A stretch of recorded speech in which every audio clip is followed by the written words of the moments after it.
Muito obrigado, Sr. Presidente, senhoras e senhores deputados.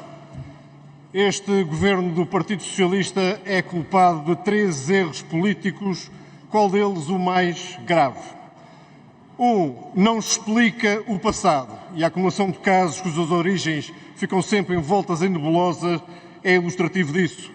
2, não cuida do presente, de que o colapso dos serviços públicos é o melhor exemplo.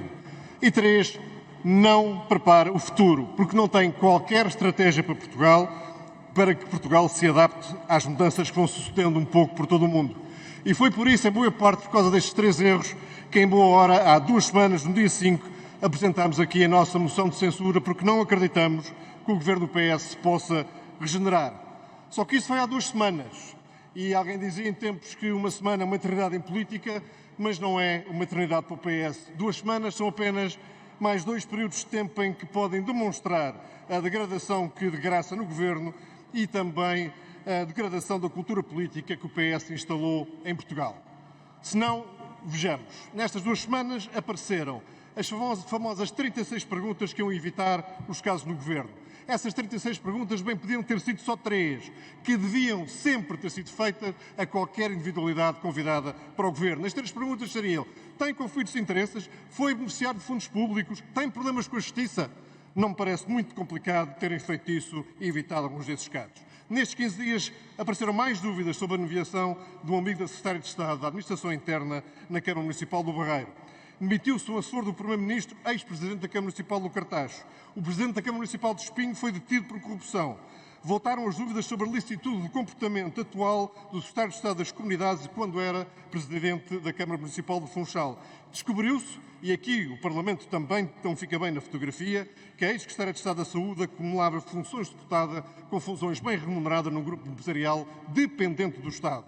E soube-se ontem que foram feitas buscas na Câmara Municipal de Lisboa para averiguar adjudicações suspeitas de ligação a financiamento partidário feitas durante a presidência de Fernando Medina a um ex-autarca do PS, essas adjudicações, num processo, esse na Câmara, que já começou há mais de 5 anos. E tivemos, finalmente, e aqui provavelmente porque a EL teve a temeridade de fazer a pergunta ao Tribunal Constitucional do que é que se passava, tivemos finalmente a indigitação da Presidente da Entidade da Transparência, 3 anos e meio depois da criação da entidade no papel, sem sabermos ainda se essa entidade vai ter os meios para fiscalizar milhares e milhares de titulares de cargos públicos que ficarão no seu cargo. Perante este rol de casos mal esclarecidos envolve-se na tal nebulosa, está fundamentado aquilo que chamamos o erro número 1, o PS não explica o passado.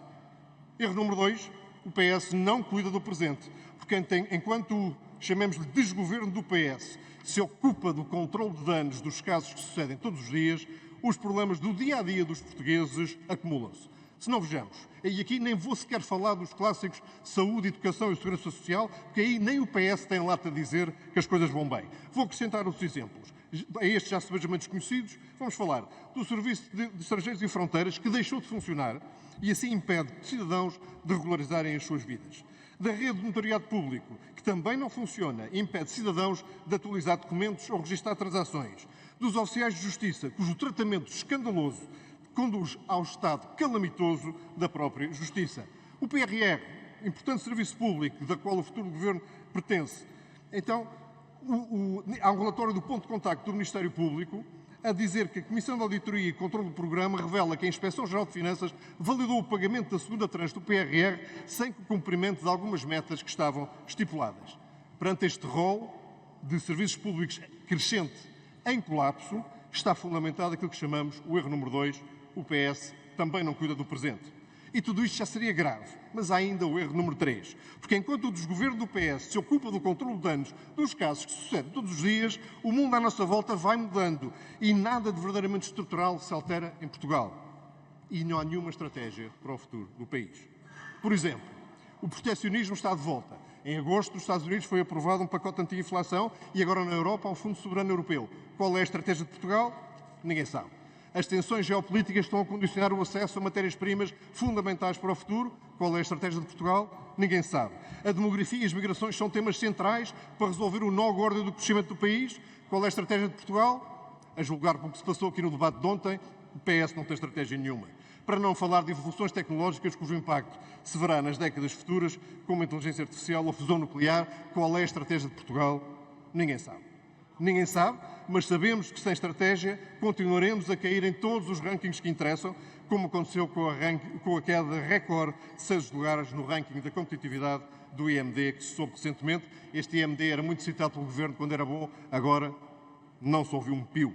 Portanto, erro número 3, o PS não prepara o futuro. Portanto, resumindo, o PS não explica o passado, o PS não cuida do presente, o PS não prepara o futuro.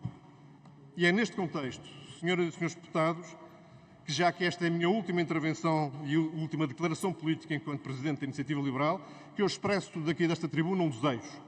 O desejo é que sempre que o passado estiver por explicar, sempre que o presente estiver por cuidar e, sobretudo, sempre que o futuro estiver por preparar, a primeira e mais forte voz a dar o alerta continua a ser a voz da Iniciativa Liberal. Muito obrigado.